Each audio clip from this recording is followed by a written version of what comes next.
Kulang kasi ako sa tulog, 2 gabi na. So ito yung tinira ko, pambalis ng antok. Sarap na pwisto.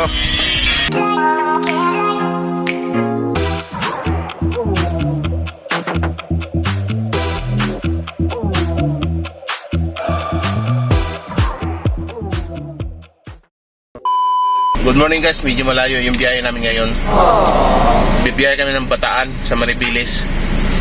So bumili na ako ng kape sa 7-Eleven. Wow! Medyo medyo matapang-tapang to. What? Kulang kasi ako sa tulog, 2 gabi na sunod-sunod. Oh no! Kaya kailangan natin tong kape na yun, pampagising natin sa biyahe.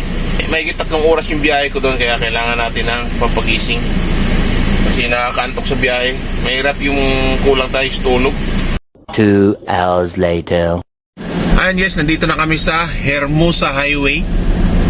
Ayan, kakain muna kami sa Jollibee. So, nandun na sila sa loob. Pupunta na rin ako doon, mamili na ako ng aking kakainin. Alright!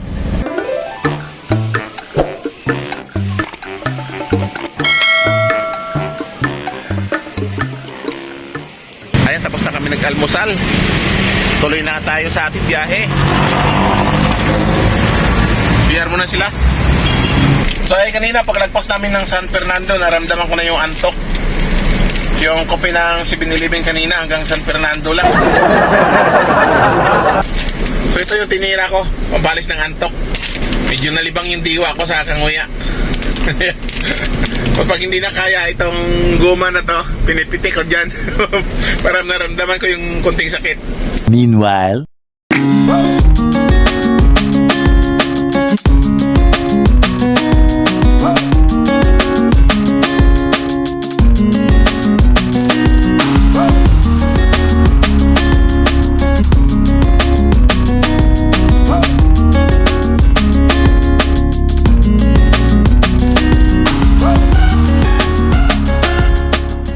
one hour later. So yun guys, nandito na kami sa site na pinupuntahan nila ni boss. So ito ay isang storage container.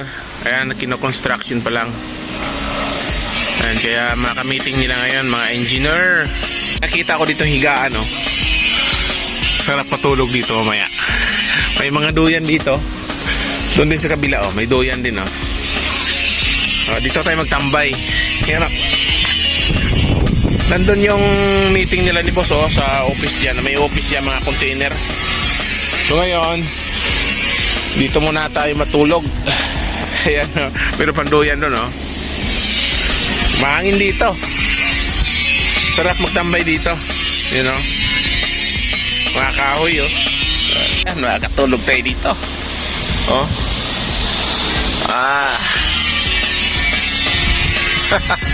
Sarap na pwisto. Siguro pag break time ng mga nagtatrabaho dyan, dito sila nagre-relax. Mamaya dito yan sila. Ayan. So tayo muna dito habang nasa trabaho pa sila.